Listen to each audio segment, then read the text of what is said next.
Whenever there is some kind of news headline about a major negative event, such as a school shooting or a catastrophic earthquake or hurricane, we hear major political leaders express thoughts and prayers for the victims and their families. Everyone knows that there is no serious force behind this, and it is intended to deflect from actually doing anything. It also makes us doubt the efficacy of thoughts and prayers at all. Aside from the deliberate hypocrisy at work here, it is clear that no real force of consciousness and development of a powerful thought form was applied at all. It is merely empty words.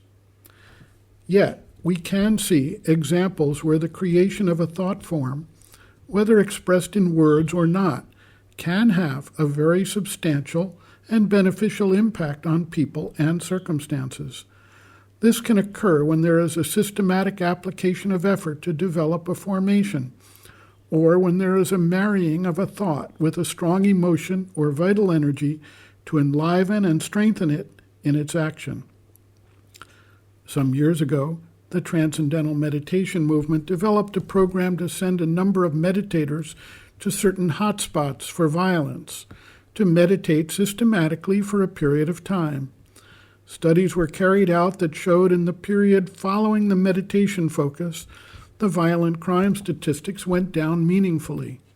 Of course, these studies could not be done as double-blind, scientifically validated studies, but looked at statistics reported generally before and after. This impact was seen across several decades in a number of specific incidents, seemingly shoring up the benefit of such quiet action on the general populace. The creation of detailed formations is an important part of many spiritual and occult teachings from around the world, including also healing modalities. For example, the Tibetan yogic practice of the development of the psychic heat has as a preliminary practice the process of detailed visualization with the practitioner seated and visualizing his root guru immediately above his head and the lineage of gurus seated one above the other. He then calls forth the psychic gift waves from the guru, which opens his receptivity to the subtle vibrations sent by the guru to support the disciple. The combination of the visualization process, the aspiration or call, and the opening or receptivity creates the condition for the formation to turn the practice into realization. The healing modality of Reiki also uses a focus on certain symbols, to which specific meaning is provided through a process of attunement. The disciple learns how to create the appropriate formation, opening the channel for the flow of the higher energy in and through him, and thereby out to the patient or client who is being treated. Reiki also works at a distance, without the physical presence of the client required, through a specific set of formation actions to transmit the energy to the intended party. It is interesting to note that Reiki works extremely well on animals who do not have the intellectual doubts that plague human beings, but who simply experience and open themselves to the energy, and even at a distance. A Reiki master teacher practitioner reported her own experience in receiving the initial attunements. When she made the required focus and receptivity, she suddenly felt a powerful surge of energy in her chest area. In fact, she had been suffering from pains in that area for several decades prior. But after the attunements, that problem was resolved, and the pains were eliminated. She did not consciously try to focus on the area of the pains, but through the visualization and concentration process, and the creation of receptivity within herself for the energy of Reiki, the blockage, the source and cause of the pain, was eliminated.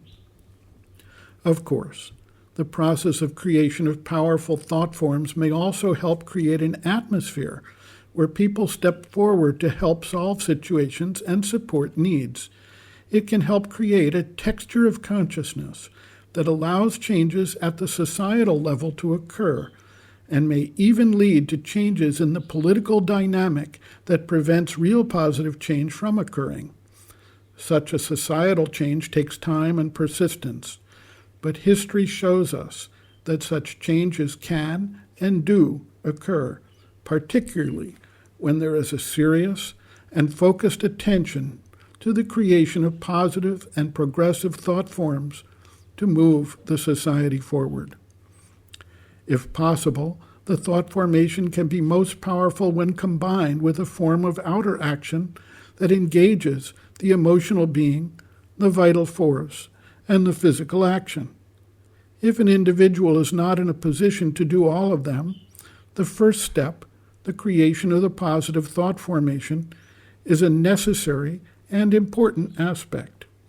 Eventually, as it takes shape, the formation begins to change the outer action for the individual and for the circumstances and the societal setting. Focus on creating positive thought formations cannot be used as an excuse for refusing to undertake the other steps as they become possible. But random outer action is not as effective as the creation of beneficial forces at the causal level.